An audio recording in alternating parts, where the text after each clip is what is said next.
की सत्ता दृढ़ होती है। तो ये आगमा पाइनो अनित्य हैं।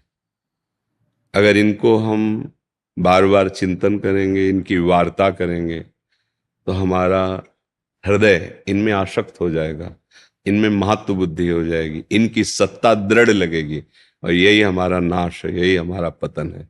विषयों का चिंतन, विषयों का भोग, विषय वार्ता, विषय लालसा, यही हमारी बार बार जन्म और मृत्यु का कारण, दुर्गति का कारण यही है।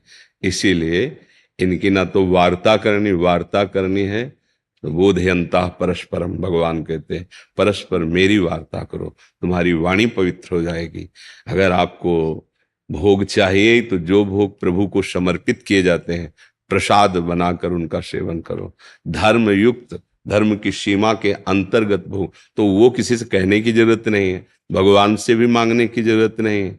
क्यों? क्योंकि भगवान से हम सत्य वस्तु मांगे कि भोग मांगे। एक जैसे गरीब आदमी है, वो किसी चक्रवर्ती सम्राट के पास जाए और उससे कहा जाए तुम्हारी जो इच्छा हो मांग लो, कहेगा 1 साल का भैंस गाय का चारा दे दो, 1 साल की रोटी की व्यवस्था कर दो। पर ये नहीं समझ रहा कि चक्रवर्ती सम्राट अगर वो ये बोल दे कि आपको जो भावे सो दे दो, तो इतना दे देगा कि तुम जीवन भर खा नहीं पाओगे।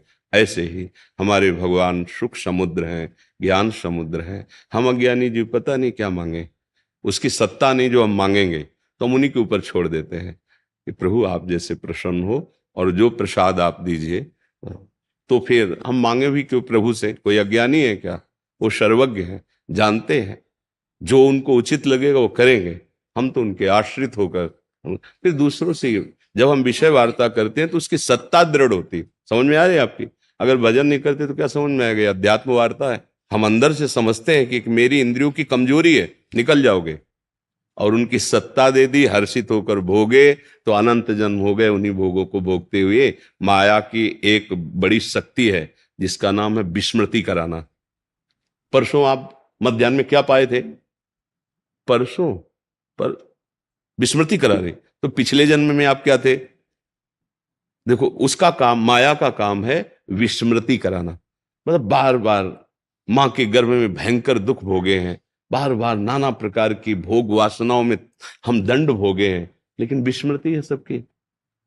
संसार की सुखद दुखद घटनाओं की कोई ऐसी स्मृति इस जन्म की बड़ी वाली, हाँ हाँ ऐसा नहीं, तो तत्कालिक पूछा जाए तो हमारी जितनी स्मृति है वो सब धूल धूसरित करती जाती माया। और भक्ति का क्या कार्य है? स्मृति प्रदान करना, सत्य वस्तु की स्मृति। जैसे संपूर्ण गीता सुनने के बाद श्री अर्जुन जी कह रहे नष्टो मोहा स्मृतिर लब्धा। माया का काम विस्मृति। तो आपको लगता है कि अगर मैं भोग लूं, ये वस्तुएं हों, मैं इनका स्वामी हूं, तो मैं सुखी हो जाऊं? कितने वर्ष, कितने दिन? जब हमारी मृत्यु आनी ही है, शरीर छूटना ही है, तो हमें वो वस्तु प्राप्त करनी है जो सनातन हो, जो नित्य हो, और जो हाँ दुख का लेस ना हो। वो है भगवान का नाम, वो है धर्म के आचरण और भगवान की भक्ति युक्त जीवन। ये मांगो, इसके लिए कभी कोई रोक नहीं है। हाँ चलो, अगर सांसारिक बात भी मांगनी है तो सांसारिक पुरुष से नहीं, भगवान से कहो और उनको एक छूट दे दो कि उचित लगे तो दे देना, मेरी मांग ये है। अगर मैं फंसूं और नष्ट हो जाऊं तो मेरे मांगने पर भी मुझे मत देना प्रभु। भक्तों की जो भावनाएं होती हैं, भगवान ने उनको भी अपना ही माना है, जो अर्थार्थी हैं, जो आर्त हैं, जो जिज्ञासु हैं। पर ज्ञानी को अपनी आत्मा कहा है, अर्थात मैं ही ज्ञानी हूं। ज्ञान स्वरूप ब्रह्मविद ब्रह्म भवति। आपको समझ में आ रही है हमारी बात? जी जी। हाँ, तो हम ये कह रहे हैं कि किसी से कहने की क्या जरूरत है, क्योंकि इनकी सत्ता नहीं है। जब हम इनकी चर्चा करते हैं ना, तो इनकी सत्ता दृढ़ होती है। अब देखो, जैसे अंदर कोई विकार आ रहा है और आप सत्संगी हो, ऐसे नहीं, तेरी सत्ता ही नहीं, अब तू मेरा कुछ नहीं बिगाड़ सकता, राधा राधा राधा। वो स्फुरित होगा, जलाएगा, खत्म हो जाएगा। फिर स्फुरित होगा, अब उससे कम जलाएगा, फिर खत्म हो जाएगा। फिर स्फुरित होगा, फिर और कम जलाए, एक दिन आएगा कि स्फुरित ही नहीं होगा। अब वो जहां स्फुरण करके, उसका नाम मनमत है। इंद्रियां और मन ये मथित कर देती हैं, व्याकुल कर देती हैं, और हमारे को पता नहीं है कि इनसे कैसे हटना है। मन और इंद्रियों में तदात्म है, तो हम भोगों में शांति के लिए उतर जाते हैं। और भगवान ने कहा त्यागात शांति अनंतरम, और हम समझते भोगात शांति अनंतरम।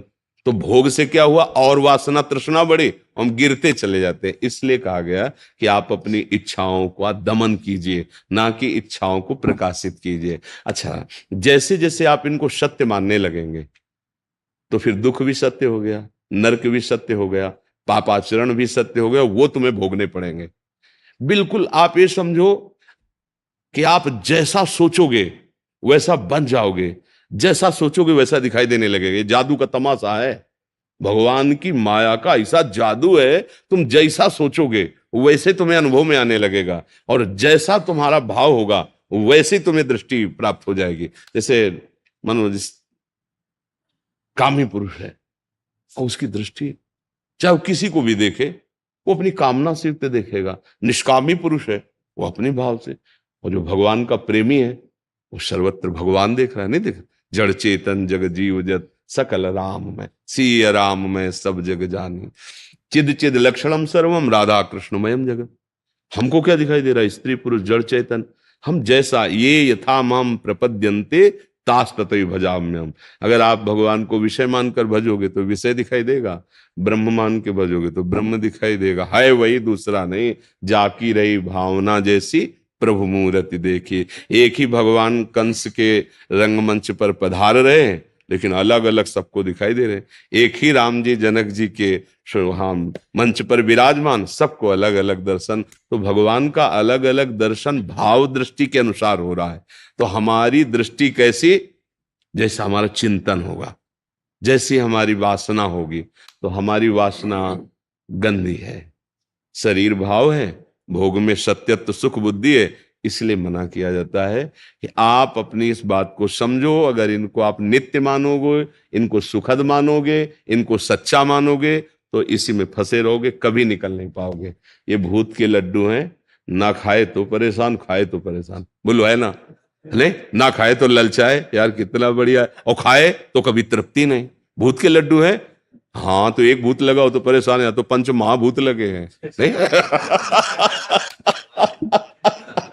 एक भूत लगाओ तो आदमी झाड़ फूक करवा ले जाले क्या क्या, और यहाँ तो पंच महाभूतों का नशा चढ़ गया है कि मैं देह हूं, देहाभिमानी, पंचभूतात्मक रचित इस देह को मैं मान करके इंद्रियों के साथ भोगों में विचरण कर रहा है। बड़ा समस्या है।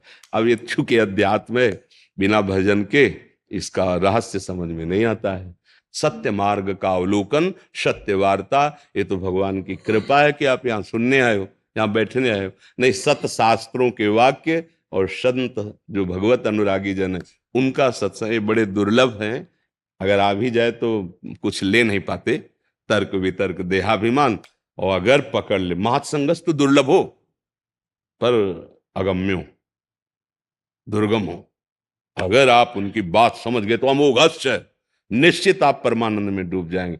देखो जब पारस मणि मिल गई तो 100-200 ग्राम सोने की कोई बात रह जाती है क्या? पहाड़ बना लो, पूरी सृष्टि बनाने वाला प्रभु अगर मिल जाए तो आपके पास कमी क्या रह जाएगी? तो हम घाटे में हो जाते हैं। जब प्रभु से कहते हैं कि हमको ये वस्तु दे दो, ये पदार्थ दे दो, तो हम घाटे में हो जाते हैं। जब 10,000 वर्ष तपस्या की श्री करदम जी ने, भगवान प्रसन्न हुए। भगवान ने कहा क्या आपकी इच्छा है? तो उन्होंने कहा हमें पत्नी चाहिए। तो भगवान के आंसू आ गए, उसी से बिंदुसर बना। भागवत में पढ़ के देखना, बिंदुसर का जो प्रादुर्भाव हुआ भगवान के अश्रु से हुआ। कि गजब है, मेरी प्राप्ति के बाद भी है। तब कहा कि ठीक है, आपने पत्नी के लिए मेरी आराधना की तो विश्व सुंदरी और परम पावन करने वाली महाराज मन और शत्रुपा से प्रकट देवहूति नाम की कुमारी आएंगी और तुम्हारा वरण करेंगी। और फिर आगे वाली बात स्वयं कह रहे हैं कि मैं स्वयं पुत्र रूप में आऊंगा और तुम्हें उपदेश करके तुम्हारा उद्धार करूंगा। देखो भगवान के लिए कामना जो भगवान से की गई, तो भगवान ने अपने आप ठेका उद्धार का भी ले लिया और कपिल भगवान के रूप में अवतरित होकर सांख्य योग का, प्रकृति और परमात्मा का बड़ा सुंदर उपदेश करके श्री करदम जी को परम पद प्रदान किया। तो अगर हम कोई चाह भी करें तो भगवान से करें और भगवान के ऊपर छोड़ दें, तो वो चाह के साथ, जैसे संखिया जहर है, खाएं तो मर जाएगा, पर जैसे दमा आदि बड़ी बड़ी बीमारियां हैं, जब वैद्य उसे शोध कर अन्य औषधियों से मिला के देता है तो रोग निवारण, ऐसे विषय हमें मार देगा। और वही विषय जब भगवद अर्पित प्रसाद हो जाता है तो प्रसादे सर्व दुखा नाम महानिरस्य उपजायते, इसलिए रोकते हैं कि असत वस्तु की सत्ता को दृढ़ मत करो, ना सतो विद्यते भाव, ना भाव विद्यते सता। समझ पा रहे आप? जी, राधा राधा।